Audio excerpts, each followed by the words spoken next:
Good morning, folks. The real Captain Kirk here, live from Weather Trends 360 studio here in Bethlehem, Pennsylvania. Thought we'd mix it up today and leave the confines of our cool studio and head back to the 60s as we're sitting here in this replica Captain Kirk chair in the front of our office here in Bethlehem, Pennsylvania. If you're expecting me to blow things up like Captain Kirk did when he had to blow up the Enterprise, I think because the Klingons were on board, we're not going to do that today. So again, this is the best you're going to get if you want a Star Trek film here. This past week, actually, we were on Earl Farm TV at 1:30 on Thursdays. In fact, that'll be the case going forward here. This past week, we talked about the U.S. winter outlook. We've been talking about that for months now. So if you're not ready for cold and snow, you might want to start getting ready. So check us out every Thursday at 1:30 Eastern on Earl Farm TV. I think this week we're going to be talking more Farmcast, our year-ahead farm product, and Canada's year-ahead winter outlook. Already off to one of the coldest, snowiest starts in this fall in Canada, and then maybe even look at Europe winter outlook as well. So every week, check us out. This past week, the big devastation was obviously Cat 4, Hurricane Michael.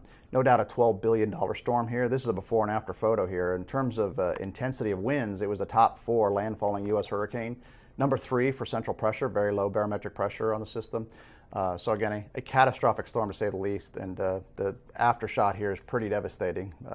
So again, some folks that were eyewitnesses in the area actually said that they reported 25-foot storm surge. That would take it to almost the 3rd story of most buildings. So again, God bless you folks down there as you recover. It's obviously a sad situation with the loss of life.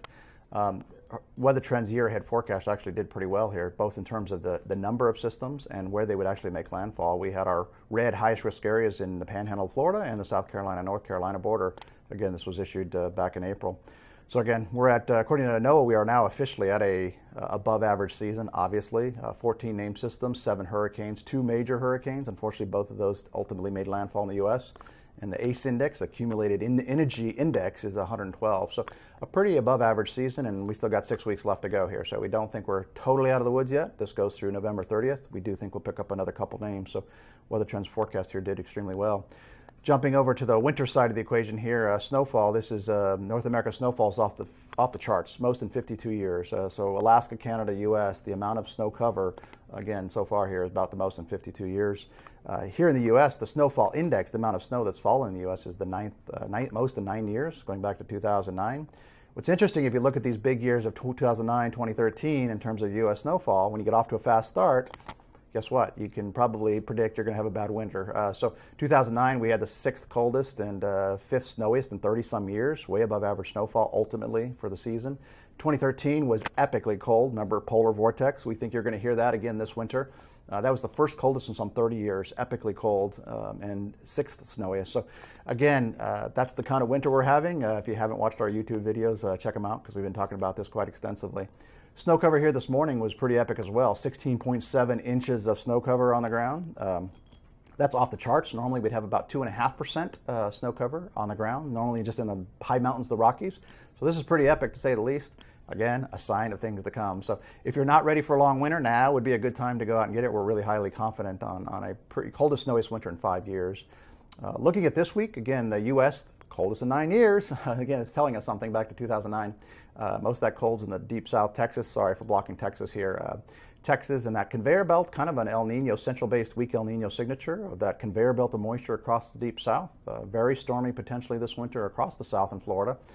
Ice storms very possible into the deep south. So deep south is not going to escape this winter either. So this week we say the coldest in 9 years, and again, a little bit wetter than last year with that conveyor belt across the south.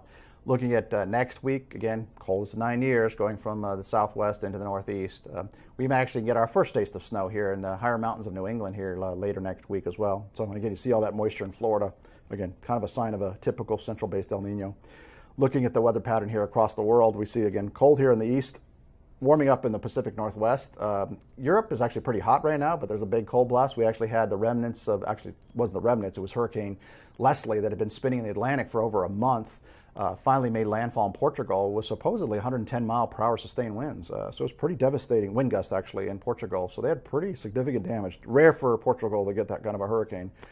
So it was pretty devastating. It'll be a part of catalyst for bringing some cold down here next week into Europe as well. Looking at the storm track again, we can see the storm track of conveyor belt of moisture going across the southern tier of the U.S. Out into the Atlantic. So again, sign of things to come. If you're down in Florida actually this week, our team's going to be down at the Produce Marketing Association. We're booth 734, so if you want to check us out, huge convention show of produce folks tens of thousands of folks actually attend this event. So check us out down in Florida here later this week. With that, folks, we hope you enjoyed our green screen fun here today, and have a great week, and we'll be here this time next week.